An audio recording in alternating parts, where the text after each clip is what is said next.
Welcome to the realm of magic and mystery, classic horror and sci-fi. You are now entering the House of the Unusual podcast with your hosts, Eddie and Joe. Welcome all you cool ghouls and friendly fiends to the House of the Unusual podcast. I'm your host, Joe Pavlansky, and with me as always is the maestro of mail order mysteries, the one, the only, Eddie Guevara. Welcome, Eddie. Welcome, Joe. All right. With us today, we have a new guest. He wrote a book and he does some tours, and we'll let him talk about that here in a moment. His name is Charles F. Rosenay. Charles, welcome. Hey, guys. So glad to be here. Awesome.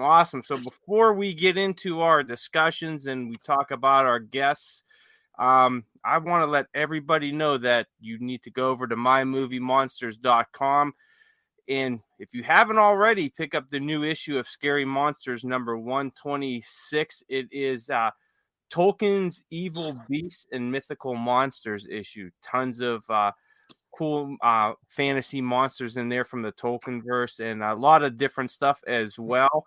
And if you guys haven't seen the cover for issue number 127, the Island Ghouls issue, it is fantastic. Scott Jackson did another amazing job on this, and that issue is out for pre-order right now. It should be out sometime in the end of June, maybe. That's what they're projecting, that it's available online and in stores, but you can get your pre-order right now. mymoviemonsters.com, and that's number 127. Also, for all you classic horror fans out there, and sci-fi fans as well, Monster Bash is coming up this June 24th through the 26th, and you definitely don't want to miss that. You could head over to monsterbashnews.com for more information on that, for the tickets, location, hotels, all that good stuff. That's monsterbashnews.com. All right, let's get into our guest today. We have a brand new victim for our podcast today, Charles F. Rosenay. Charles, how's it going? Welcome to the podcast. And you know what? I'm going to let you do the introduction to yourself, because I find that guests could add just a whole lot more than what we could. And I want you to really get into the book that you put out, the book of top 10 horror lists. Talk about that. You also said you do some Dracula tours and some ghost tours, and you know what, our audience digs all that stuff. So I want you to really get into it and give us some details on it, and how to find everything. Well, Eddie and Joe, I could go on for the whole show talking about myself. I've been hey, that's all right. Eddie does it every week. So. Oh, geez. Yeah. I've been a monster kid, since I was young, buying all the famous monsters of Filmland, right up through when I was, getting Fangoria and Scary Monsters and all the great. I always loved getting the horror magazines, and also built the original models and watched all the films as they came out. And the two things I always loved was rock and roll, especially the Beatles, and horror movies and monster. We called them monster movies, of course, back then. And I've always made the things I love not into careers, but into my sidelines, so to speak. I started doing Beatle tours to Liverpool in the early 80s. And because those were so successful, and I loved them, and the people who traveled loved them. So what else am I enamored with? What other my passions do I have? And it was always, well, of course, the monster stuff. And my buddy goes, well, why don't we do a Dracula tour to Transylvania? And I'm like, yeah, sure. The first thing is, well, how do you get there? Where is it? And, it's in Romania. It's the real deal. There's castles there. It's awesome. And sure enough, we did the research. We got together with a land package company in Romania and started doing Dracula tours in the 90s. And it's a 1-week vacation where people not only experience the legend and the myth and the literature of Dracula, we follow in the footsteps, of Jonathan Harker from the Bram Stoker novel, but we also combine that with the history and all the stuff that's behind Vlad Tepes, Vlad the Impaler, which is the real stuff. So when you combine the two, you've got a tour which really it has all the elements of the film, the book, everything. People just love it, and we've been doing it so long and for such success that people who went on those tours said, "Hey, we love going on your trips. Do you do anything else?" And we started doing ghost tours. We went to these haunted places like England, Scotland, Ireland, Hungary, Cuba, Israel, Prague, Eastern Germany. We went to Frankenstein's castle. Just really cool stuff. And at the same time that I was doing the Beatle tours, I was publishing a Beatles magazine called Good Day Sunshine. And the only reason I mention that is because at the same time that I was really heavily promoting the ghost tours and the Dracula tours and wanted to reach new audiences, I had an online newsletter, which you could get for free. It was called National Horror Happenings with Examiner.com. And people would click in and they would, read about the latest horror movie. I would preview films. I would talk about books, just a few lines of blurbs. And people would, pop in and read it. I had a few hundred this day. And it was daily. Well, once I did a top 10 list. And it was the top 10 list of a celebrity's favorite horror films. And man, the number spiked. It went from a few hundred to a few thousand. And I thought, wow, people love this. Now, being in the music field and in the entertainment field, I had access to a lot of really cool people. In 2010, I had produced the weekend of 100 rock stars. And these people became my friends. And I would reach out to them and say, hey, we all love horror movies. We all read horror books. I would like to think that we all have a little idea of what scares us. Give me a top 10 list. And they'd come in and, the first one I ever got was Kevin Clement, the producer of Chiller Theater. If you know Monster Bash and Horror Hound and all these great conventions around the country, well, the granddaddy was Chiller Theater, which has since morphed into more of a celebrity show. But anyway, he gave me a top 10 list. And then I started getting them from rock stars and from all these cool people. Well, put it on the shelf, guys. Okay, so I had these cool lists. I kind of forgot about them until the pandemic hit. When the pandemic hit, all of a sudden, I'm not doing all the things I normally do. I'm not doing the tours.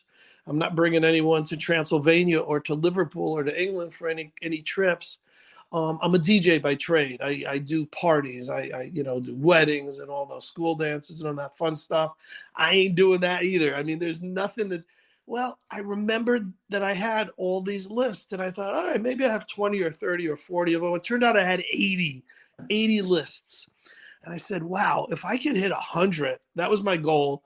During the time that we're, home and we're not doing a lot of stuff because of COVID, I thought, well, maybe I can actually put out a book. What people always said, when you're putting out a Beatles book, when you're doing a biography, when you're doing a celebrity book. I thought, well, this is it. It's going to be a celebrity book. It'll be all these famous people's, top 10 horror lists. Well, guys, I hit the 100 really quick. Within a few weeks, I had kind of a book in place. All I needed to do was write bios for each of them, include their photos, touch up their list, because some of them had, maybe bad grammar, or some of them, misspelled, whatever. I try to make it as perfect as possible and put it to all these publishers. And one publisher jumped all over it. They were into pop culture. They were into celebrities. They loved horror. They loved it. It was Bear Manor Media. And Ben said, we'll put it out. And we put together this amazing book, which doesn't just have the lists. It's got the celebrity bios. It's got the photos. And then if someone chose, I don't know what, The Blob as their favorite film, we would pull out a great still from the film and included with the book. So, I mean, the back cover says, who doesn't love a top 10 list? They're short, they're fun. We always want to see if our own choices match. And in this book, 100 celebrities reveal what their top 10 favorite horror movies and themes are. I go, you won't believe the actors, singers, musicians, horror figures, authors, directors, artists, so on and so on. And then in the book, there's a list from a Beatle, from a McCartney, from a Lennon, from a Karloff. We got Boris Karloff's daughter. From William Shatner, he gave us a list. from one of the Monkees, from a Munster, from Scream Queens, from stars of movies, TV, radio, and print, from 6 Rock and Roll Hall of Famers, from a Baseball Hall of Famer. And the book finally came out, and just so proud of it. You know, we're getting great reviews on Amazon. And now, guys, it's your show. You can ask me questions about all this stuff. I tell you what, Charles, it's absolutely fascinating. And like you said, everybody loves top 10 lists. You know, we've done it on here a few times with our, top 10 favorite TV shows, movies, toys. And those are always the biggest, some of the biggest episodes. People just love hearing, Yes. people's top 10 lists. And, we're all monster fans on here in one way or another, and monster kids. And I find it that out of because you brought up your music a lot, and let me know if this is true, but it always seems like people, rock musicians, more than any other type of genre, are into the monster movies. Have you found that to be true? They know their horror stuff, don't they? I'm telling you, man, that's awesome. Yeah, off the record, working on a Beatles version of this, a top 10 celebrities' favorite Beatles songs or Beatle themes. And I'm having a harder time getting musicians to give me their top 10 Beatle lists than their horror lists. There's a few that are crossover. One of the great ones is from Alice Cooper's band, Dennis Dunaway. Gave me a list for both books. But yeah, you're right. So many rockers are horror people. It's amazing. Yeah, that I always found that fascinating, and they always seem to not only like some of the more contemporary movies, but they go back to the classics as well. There's usually a good mix of them. You don't really see them leaning one way or other, but there's a nice mix of classics and contemporaries in there. So that's good to see that they're still keeping these classics alive, because one of the things that I always worry about, we've talked about it on this podcast before, is, horror films and going to conventions. And I know Eddie goes to a few conventions as well and probably sees it, but a lot of like these classic actors and even their kids are starting to pass away. So we're starting to lose that connection to these older movies, especially from the 30s and 40s, and now even on to the 50s. And when you go to these conventions, especially the classic ones, you see a lot of older crowd there, 40s and up, sometimes, more people in their 50s and everything. So yes. It always worries me that, what's the scene going to look like in 20 years? Is there still going to be that connection to the classics around? And I'm hoping that it does. What do you think about that? What's your take on the state of classic movies? That's a great observation. And I got to tell you, it applies also to the Beatle fans and the Beatle conventions. I've done Monkees conventions, and that seems to be multi-generational. I do paranormal conventions in Connecticut, and we're going to be doing the first one ever in Salem. And when I say first one ever, there's been other ones, but in this one, we're combining paranormal and horror. We'll have guests for both genres, which I don't think they've had before. But I mention that because some fields are multi-generational and some are not. And you're right. But I mean, horror conventions will live on because we've got the Freddys and the Michael Myers and the Chuckies and all the Jasons, that genre of people who are skewed to be younger. And that just makes sense because you love what you grew up with. I loved Dracula and Frankenstein and the Mummy and King Kong. I love that stuff.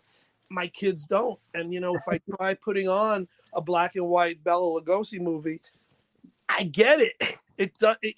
I understand its art value. I understand its historic, my love for it, but it certainly is not the same level as A Quiet Place or X or, some of the more current classics. So I understand perfectly. I think the fact that it continues on is okay, and I'm okay because there's still a respect for what came before it. It's not like if you love rap or you love heavy metal, you may not respect the 60s and you may not respect disco or new wave. I think that with the movies, if you love movies, you're going to love the movies of the past and the current, or you'll respect it at least as a predecessor. And I myself love going to the horror conventions, which are, something I didn't do for many years because when I started Dracula tours to Transylvania, I would go to Chiller, I would go to Monster Mania, I would go to Monster Bash, and I would give out my flyers like crazy. I thought, what better audience than at a monster convention to hopefully go on my tours with me. And then I I opened up on my own haunted attraction. It was Connecticut's largest indoor, haunted house where people go during Halloween season. So my whole Halloween time frame was affected. I wasn't able to do all the conventions. I was too busy, scaring people and managing. Well, I sold that right before the pandemic. I sold my haunted house, and I've been going to the conventions again. I went to Chiller for the first time in years in October, and again this April. I'm going to Monster Bash in June for the first time in so many years. Going to Ron's show, so excited about it. I'll be hanging out with Chris from the Blob, and I'm just really excited. I'll have my book with me, and I'll be able to talk about this new book, and also be able to talk about the Dracula tours and everything else. So I'm guessing that those shows, certain shows, which are more the classic shows, still appreciate, and still, Abbott and Costello meets Frankenstein is still like, the king of everything. Oh yeah, absolutely, yeah. In some of these shows, and I'm so glad about that, because more of the current horror conventions, are more of the slasher, and I love those, but they have different heart than the originals. Now, Charles, will you be now at Monster Bash? Are you going to be there as a guest, or are you just going there as a to watch the movies? Will you have your book for sale or anything like that there? Yeah, so I'm going as a fan, and I'm hoping to find a space where I can share, perhaps unofficially, and do a quick signing. But I will have my book with me, and I will definitely be at this year's Monster Bash in a few weeks. I'm very excited about it. Well, we'll definitely hold a book for me, because I would love to purchase one from you and have you sign it, because I will be there. I'll be there all 3 days. Oh, incredible! Yeah. Well, I love the fact that as great as Amazon is for a publisher, or any of these ways to buy a book online, I love the fact that if I go to a library or I go to a convention, I'm able to shake a person's hand. I can find out what their favorite horror movie is, if it matches mine or some of the celebrities, and I get to sign copies. Being a fan on the other side, who would always buy stuff, who would always get other people's books and autographs, now to be able to sign a book, it's just such a great feeling. If you publish Scary Monsters, if you put out a horror book, you're still the fan, but you also experience it from the other part, and it's just such a great feeling.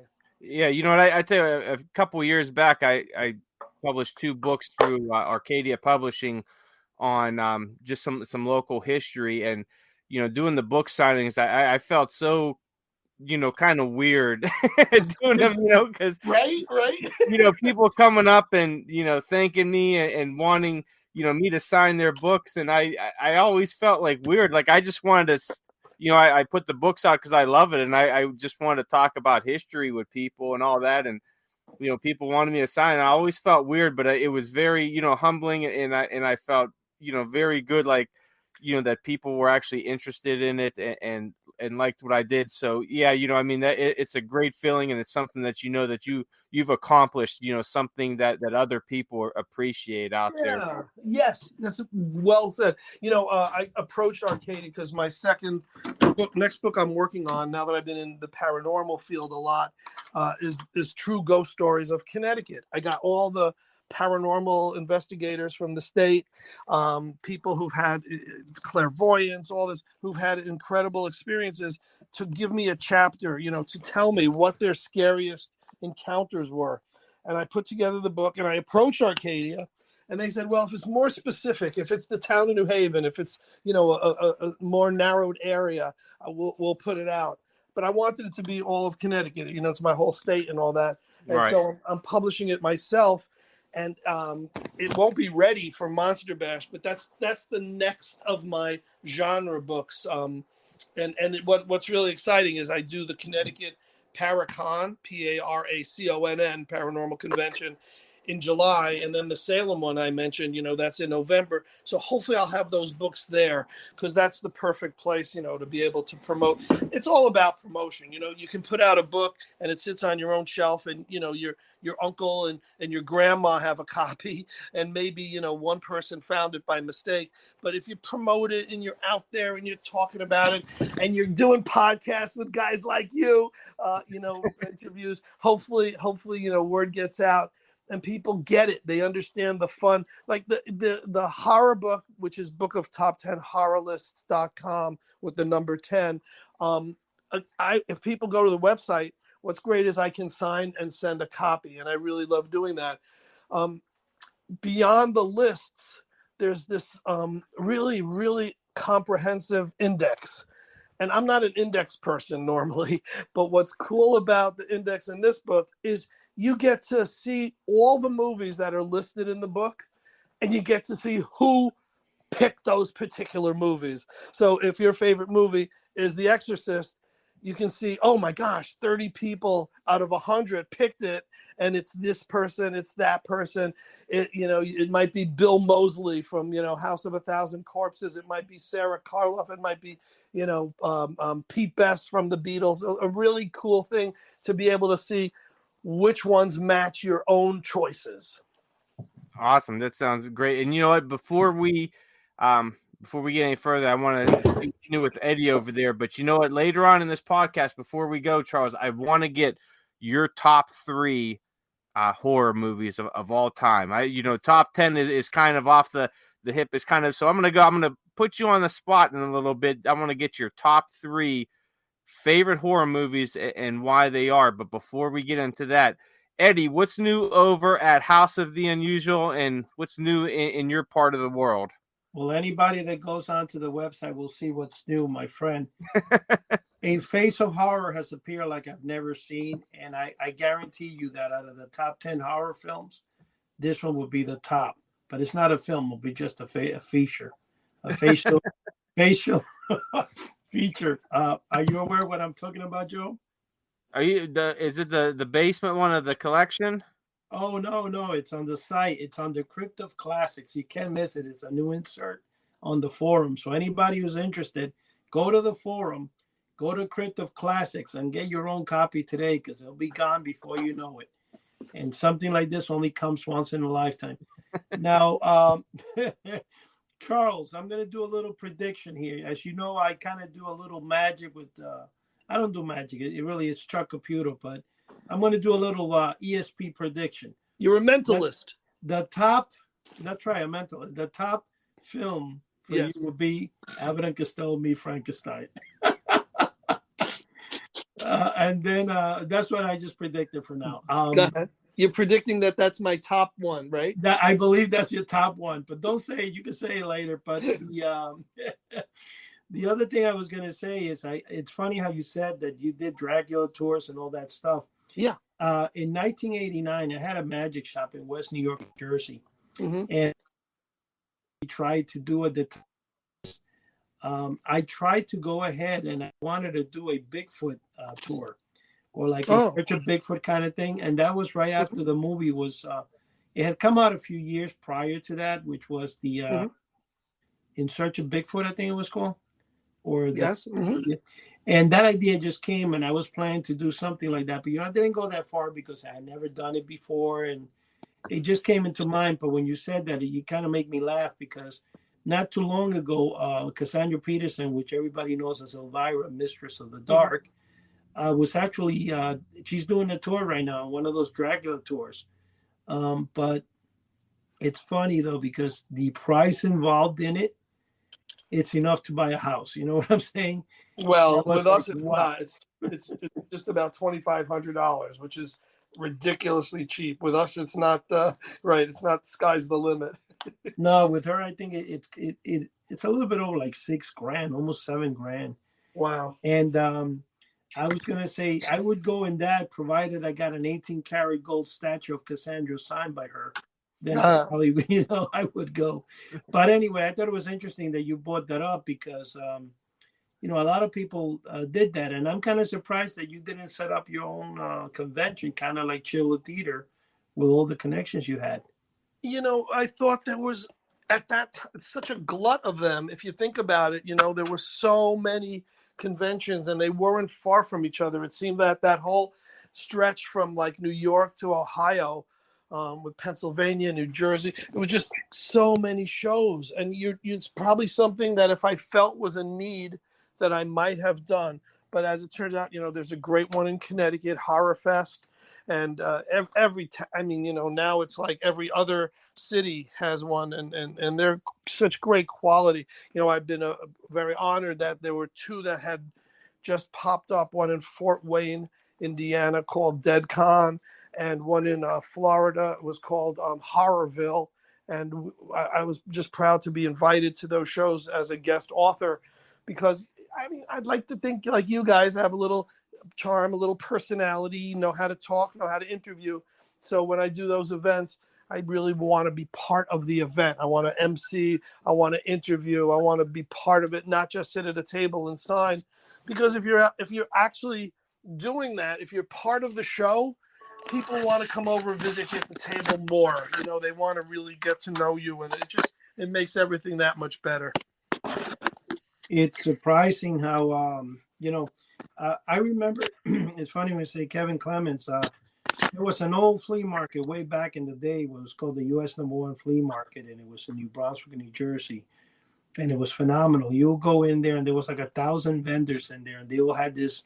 I think it was like 8x10 or 10x10 spots, which brings me back to the day when I started my flea, my store before I opened a live store in 1989.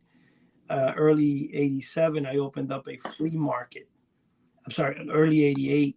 And the flea market had a 10x10 booth that you were able to, close at the end of the day. And it was kind of fun because it did make a lot of money. And Kevin Clements used to sell VHS tapes and Famous Monsters magazine back then. Wow. And that's where I first started, getting to know him. I used to purchase a lot of stuff for him. But this is before my oldest daughter, who's 35, was even born, Oh my gosh. And the thing that's funny though is he's gone through a lot and stuff. And I actually I had talks with him about him being in a future podcast with us, and he probably, I would say in the next week or 2 or 3 weeks, I'll probably get him to come on. Oh, that's I also filmed a couple of shorts with him about 4 or 5 years ago, which I've never actually made live. I was working on, editing the film and putting it up because it came out really phenomenal. So what I was going to say though is that overall, you grew up in an era where very few people actually from that area did as much as me and you build the monsters. Not a very few. There's quite a few people, but not readily available where you get to meet everybody that says, yeah, I built all the Aurora monsters. I grew up watching Abbott and Costello Frankenstein. And sometimes I feel surprised when I talk to people. I mean, I get shocked when I see a kid in their 30s that knows as much as what I do and even more. And I get shocked when I see a 45 or something year old that you tell them Abbott and Costello, go, who are they? And I'm like, are you kidding me? But I made sure all my kids, from even the youngest who's 26, has probably seen every Abbott and Costello, including my favorite, the Abbott and Costello Comedy Hour, Yeah, wow. Well, I'll share with you my Kevin story. When we started doing the Dracula tours, he was very, very kind to us, and we'd stand at the door and hand a flyer to everyone who came through. And when we went on our first tour, one of the big churches in the area of Shigasura, where Vlad was born, one of the huge churches was, I guess, going through some kind of excavation. And under this particular church, it had a crypt, it had graveyards, it had all the bones were on the side of the road. It was unearthed. And we said, this is terrible. This is going to be swept up and thrown out.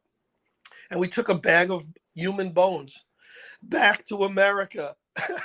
And once we did it, we said, there's only one place we're going to be. Now, Kevin had a shop in New Jersey in those days. So we actually brought it to his store. He said, we want you to put this on display. Actual bones from Transylvania of humans. I don't know what he ever did with that, but that was our bring back. And I'm glad that the TSA and the security wasn't what it is now, because we would have probably been thrown off the plane. That's kind of funny. That store, I used to go there like at least twice a week in Hackensack, and he had another one, but I like the one in Hackensack because he basically had it more like a main storage and stuff. But it was interesting. It was very interesting how the store had so many people that would just come there. And Kevin, he will pull out a couple of things, like when I would tell him about different things. Like a good example is, Charles, I don't know if I ever did tell you, but I started back in 1971, 72 collecting mail order items. Back then, I would order like the different things from the 7-foot ghost to, the Polaris sub and all that stuff. And what I did is, for some reason, since I had come from Cuba at the age of 4 in 1968, there was very, very little toys, where I didn't have any toys at all, because I was I was born like in a farm. Mm-hmm. So there is, I started collecting, and what I did is I kept everything where I didn't discard anything. So today you would say that I'm the only one that has an actual submarine left. I think it's the only one in the world right now. I have a 7-foot ghost. I got 2 versions. I got the Johnson Smith Company version. I also got the Melton Company version. Wow. I also became, back in the days, I wanted to start a mail order company, just like, back in 1985 when I got married. I got married in 83, but in 85, I said, I want to go into a mail order business. And I said, I want to sell novelties. So I started looking through the courts and stuff, and I came across Lou Weiss, who was the original owner of the Fun Factory in New Jersey. And we got together, and we actually reopened the Fun Factory. And in 1993, praise Jesus for this, I was able to actually run a full, how can I say this? We ran a full page ad in DC Comics. So any DC Comics that you pick up from 93 will have a Fun Factory ad. Where you would have that, it'll be there, and so that's where it goes. So I got to know Honor House. I actually met with the original owner 5 times. I got friends, became really good friends through Lou Weiss with the CEO of Johnson Smith, Craig Harbeck, and to this day we're very, very good friends. And they're Craig is 77, Lou is 76. They're both up there in age, but they're phenomenal people, and they have been with me all that time, and they've helped me into making House of the Unusual. And the reason House of the Unusual came into being is due to the fact that Fun Factory, back in the day, we ran it in the comics. It was very common to find Fun Factory all over the internet for different things, from a discotheque to whatever. So I decided with House of the Unusual. So when I opened my magic shop, I called it P&E House of the Unusual, and then it morphed into House of the Unusual. But the magic shop had the name House of the Unusual before I did the Fun Factory, but I kind of liked the House of the Unusual, so I morphed into House of the Unusual as time went by and trademarked it. But I still, have the original Fun Factory stuff, and I have hundreds of envelopes, actually thousands of envelopes in different shoe boxes, and those envelopes actually were phenomenal, and they I still have them to this day.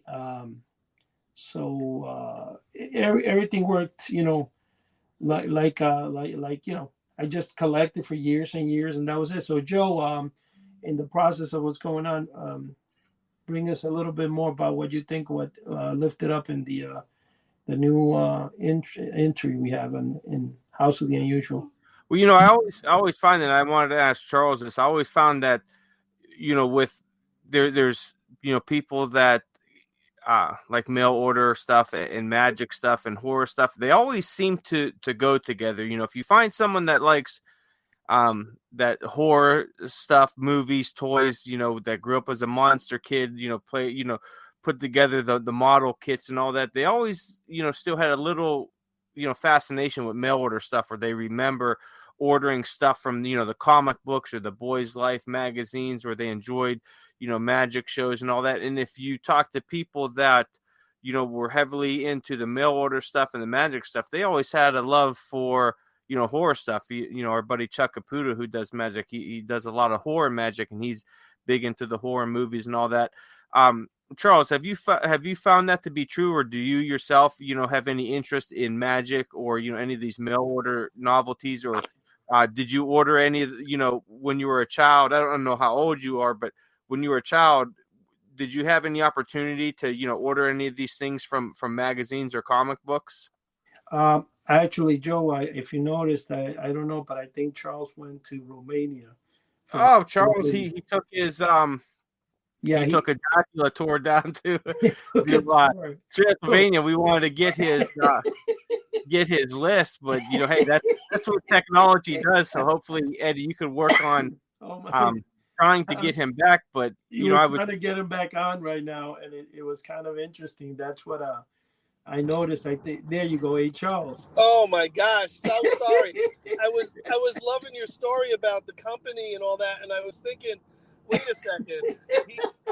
He came from Cuba, and in my early discussion about moving Dracula tours and then having ghost tours, I mentioned that I did a ghost tour to Cuba, and it must have just gone right over your head.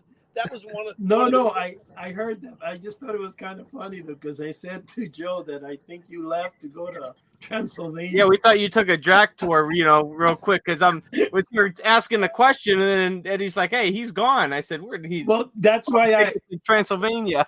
I was saying this. I jumped in the hearse. Yeah. I figured Monster Bash is 10 hours away from me in Pittsburgh. I thought I'd start out early. You might as well. But Charles, what I was saying is, I don't know if you heard, Eddie was talking about the mail order stuff in magic and how we kind of came together with this. And I've always found that people that love horror stuff, grew up monster kids, they've also had a little bit of a fascination with mail order stuff, magic and all that, and vice versa. Now, have you? I'm not sure how old you are, but have you ever had the chance when you were younger to order any mail order stuff, or were you ever into magic and that growing up as a kid, or are you still into any of that stuff? Guys, I am such a magic fan. I mean, if I go to Vegas, and everyone wants to go see, the Michael Jackson tribute show, I want to see I want to see the Amazing Jonathan. I want to see who's on the strip doing magic. And yeah, when I was a kid, I would get the X-ray vision. I would get anything that, I could afford. Along with the monster masks and all that great stuff, I would love, oh gosh, did I love magic, to the point that we're decided to do the next Paracon in Connecticut in July, where we're getting all these paranormal guests. I talked my partner into letting me book the amazing Kreskin as one of our guests. And, you talk about magic, and when you talk magic, Houdini is the top of everyone's list. When you talk about paranormal, the Warrens are on the top of everyone's list, from The Conjuring and all that. But when you talk about mentalism, everyone really, it all goes back to our friend, the amazing Kreskin, and all the times he was on Johnny Carson and all the things that he did that, people have done. So there's always crossover between the horror, the paranormal, magic. I mean, you give me a Penn and Teller's Fool You, I will watch that over anything. Yeah, I've always found it fascinating that there's certain things out there that just kind of gravitate to each other, and it's like magic, mail order, and horror just kind of comes together. And for me, growing up as a kid, I was someone who was always fascinated watching horror movies, But, growing up in the 80s, I always loved those old kung fu flicks from the 70s and early 80s and the Three Stooges. So when I think of horror, I think of, I could watch a horror movie, then a kung fu flicks and some Three Stooges. And to me, it's all like the same thing, kind of. I wish we could combine the Three Stooges with horror and a kung fu movie. It would be the ultimate cult film of all time. But that would be absolutely fantastic. I don't know how, that would be just crazy fun. It would be unique. It would be that's to say the least. But we're speaking of movies, and Charles, Joe. Before you say anything, Joe, let me just tell Mr. Charles here that I'm still laughing the way he disappeared. Charles, I know Joe is going to make a comment when I say this, but before I say anything, I want you guys to know out there and everything that we put up. As everybody knows, Chuck Caputo has been doing magic a little bit over 40-something years. Wow. And he's been doing professional magic, and all his life he's only lived doing magic. He hasn't worked anywhere else. And he's been known by a lot of people. He's a spokesman for Murphy Magic and a couple concerning the Unverdi collection, which he has the largest probably in the world. He's been, quite a few people have spoken of him, and he's been in many magazines and radio shows. Anyway, he produced one of the original Robert Houdin remakes. Oh, wow. The Pastry Chef, which is actually owned by David Copperfield, the original one, but he made one. And I actually put it up in the House of the Unusual website, YouTube channel. Yeah. And it's gotten 5,219 views in 3 days, which is amazing. That's amazing. And it has grown the channel up by about 400 subscribers, I believe. But what I wanted to tell you, the reason I mentioned that is when you were little, did you ever order the 7-foot robot plans? Take a drink. I knew he was going to. I did not. Okay, that's the question. I lived in a small apartment in the Bronx with my parents, and it was just certain things that if they saw anything was 7 feet, they didn't let me get the giant Frankenstein. They didn't let me get certain things. But before we leave the topic, you mentioned David Copperfield, and that's the best example of crossover horror and magic because he was in a horror film called Terror Train with Jamie Lee Curtis. Yeah. So before I go on to another subject, I didn't want to forget, that to plug that. But do you still have like these 7? Do you still sell those? Is that why we mention it? I brought it up now because that's one of in my collection. I have every single original, and probably since 1980. I think I would say 1991, 92. Yeah, I started selling the original 6-foot Frankenstein and 6-foot Dracula. Unbelievable. And let's put it this way: I've been selling them on eBay for the last 30, 40 years. Wow. You can actually go to House of the Unusual eBay site and see the original Moon Monster, the Zachary poster. In fact, I reproduced the Zachary poster that Kevin Clements and Zachary got super excited about a couple of years ago. If you go to my YouTube channel, you'll see Zachary print, signing a couple of them for me in one of the older videos there. And also there's a book by Kirk Demarais called Mail Order Mysteries, which has 401 5 stars. Sold 1.5 million copies, and yes, the book is out of print right now, so they're like going for anywhere from $50 to $100 and something. But the whole thing is that it's a whole biography of my collection. Everything in that book is mine, except for the mask, which belonged to Ray Castillas, another good friend of mine.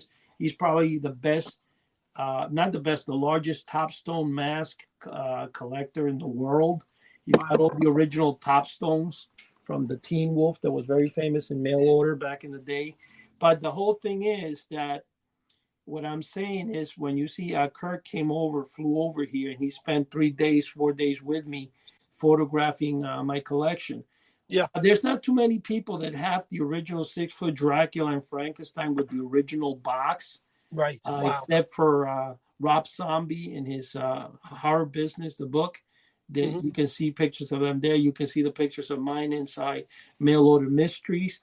I also have an edition of the Moon Monster that has never been put out, where he's standing sideways, which is actually a very rare. I might bring it out pretty soon. I've been thinking on it. But yes, I do have all the original stuff still. And yes, I probably have the largest collection of mail order novelties in the world because I still have, like I said, the stuff I have nobody has. The submarine, the ghost, they're all in mint condition. I'm actually going to start doing a segment on my YouTube channel in the next couple of weeks. That's going to be unboxing and bringing out all the original stuff so I can show the people. Tremendous. Hey guys, we're getting down to about 15 minutes here, so I want to get the movie section. Yeah, real quick with Chris here, so he could get into his top 3 movies and a little bit about why he likes each one of those, because I always find it fascinating on why somebody likes a certain movie or why they put it at number 1 instead of number 2 or 3. So I'm going to turn it over. I'm going to turn it over to you, Charles, and give us your top 3 horror movies of all time. Well, I will. Before I do that, I want you guys to guess which film came in at number 1 of all the celebrities who contributed to the book of top 10 horror lists, and then I'll give you my list right after that. I'm going to say it was Frankenstein, 1931. It's a great guess, and it's on the list, but it's not number 1. Ooh. Eddie, what's yours? Mine it would be Abbott and Costello. Really? Yeah.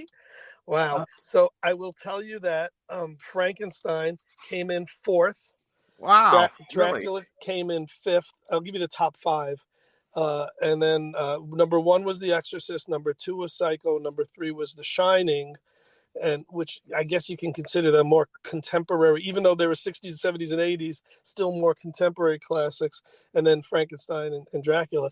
But do you have a drum roll for me? No.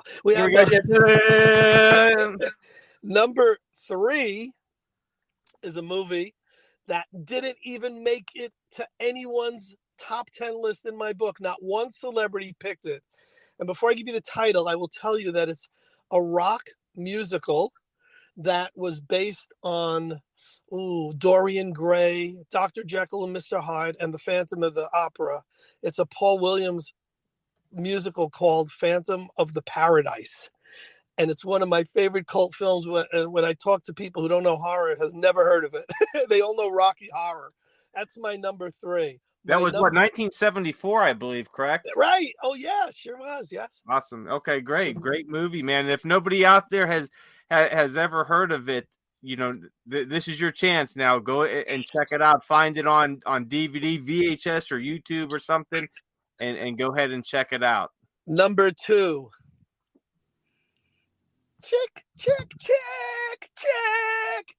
Abbott and Costello meet Frankenstein. Number 2. Number 2. Oh, Eddie was close. So close. And now, before I tell you number 1, I'm going to do the ones that need to be mentioned. The movie that started me off on monster movies and horror was my mom showing me Bride of Frankenstein. Oh, that's really great movie. Great movie. That was the kickoff. And the only movie that ever gave me nightmares, no other movies gave me nightmares, was a film that some people might not even consider a horror film. I consider it a horror film because it's a home invasion film. And those are the scariest films because they're so true to life. And it was a movie with Alan Arkin, and it was a movie with Audrey Hepburn.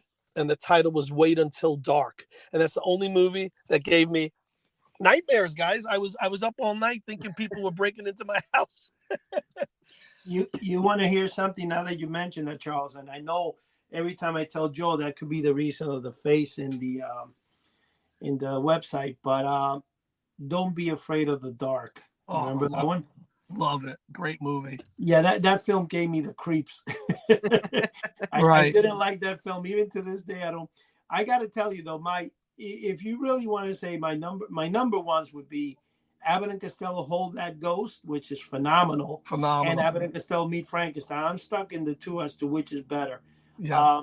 2 and 3 would be Dracula and Frankenstein. Wow. Those are definitely my 2nd and 3rd there in the horror thing. The Wolfman would probably be 4th, and I got to admit, the Mummy, I think I saw once or twice. I like the Creature from the Black Lagoon, which would fall in the same category as Dracula, Frankenstein, and I would say I really don't have like a 2-3 like that, but I think the Creature is phenomenal. Yeah. Especially a lot of people don't know that's the first time Clint Eastwood ever came out in a film. Wow. Because he was there, the doctor or the scientist. But go ahead. Don't mean to cut. Go ahead. No, Well, you know what? no, I'm smiling just because every one of those Universal horror films just are so close. Monster movies so close to my heart, and they just bring back the smiles of me making them as Aurora models and reading them and reading Forrest Ackerman's silly puns in every issue of Famous Monsters of Filmland. But my number one film, because I really do believe it's the scariest film of all time, and I think it's cross-gen. If you show it to somebody who's 90 or if you show it to someone who's 19, they're still gonna be affected by it, and it's The Exorcist. Oh yeah, definitely. That is probably the scariest movie out there. yeah. You know what? And I think a lot of people's list, like you said, they put The Exorcist on there, and I think it has to do with, especially if you have a religious worldview, you take that movie to heart a lot more. And it's just that much more scary. Absolutely. Father Karras and his old mom. It's just everything about it. It works on so many levels. Yeah.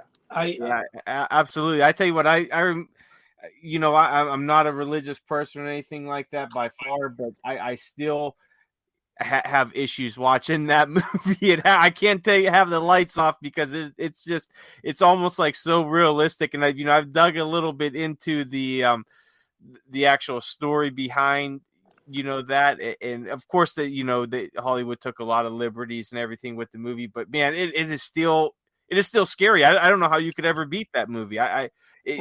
In terms of fright, I don't see it. Well, you gotta, what you gotta do, Joe. Charles, go into the website House of the Unusual. Yes. Go under the Crypto Classic forum, the thread Crypto Classic, and then look at the bottom. You'll see the face that somebody did after they saw the film. Yeah, that's the film that I make when I see it. Charles, some of I'll give you my top three, and we'll see what you think about them. And you've mentioned a few of them already, but we've done our top 10 list before of horror movies, and mine tend to fluctuate. My number one. And my my number one will always be number one. But my 2 through 10, they sometimes fluctuate. Yes, same here. Right, same here. I feel that week, but my number 3 is Frankenstein 1931. 31, sure. I think it's just it's an almost in my opinion it's an almost perfect movie. And I kind of go back and forth with that and Bride of Frankenstein, but for some reason, I love the original one. Now, my second one is one that I actually saw a few years ago at Monster Bash, and I've just been fascinated with it ever since. And it is the Body Snatcher with Boris Karloff, and Bela Lugosi, and it's produced by Val Lewton. To me, that it's a creepy movie. I've read the Body Snatcher by Robert Louis Stevenson. The book, it's a short story. It's absolutely fantastic, but the movie is just great. I mean, you got two of my classic monster movie heroes in there, right? Lugosi, sure. And just the set pieces on that, the mood, the atmosphere. I mean, you can't beat a Val Lewton, in my opinion. He's just everything he does is great, and that movie is in my opinion is the perfect example of it. Now, my number one, this has always been my number one since I first saw it in about 84, 85. I had seen a commercial for it on TV, and it was coming on at like 1 a.m, and for some reason, I wanted to watch it. And my parents said, because I was young, 4 or 5 years old, they said, well, go to sleep. We'll wake you up.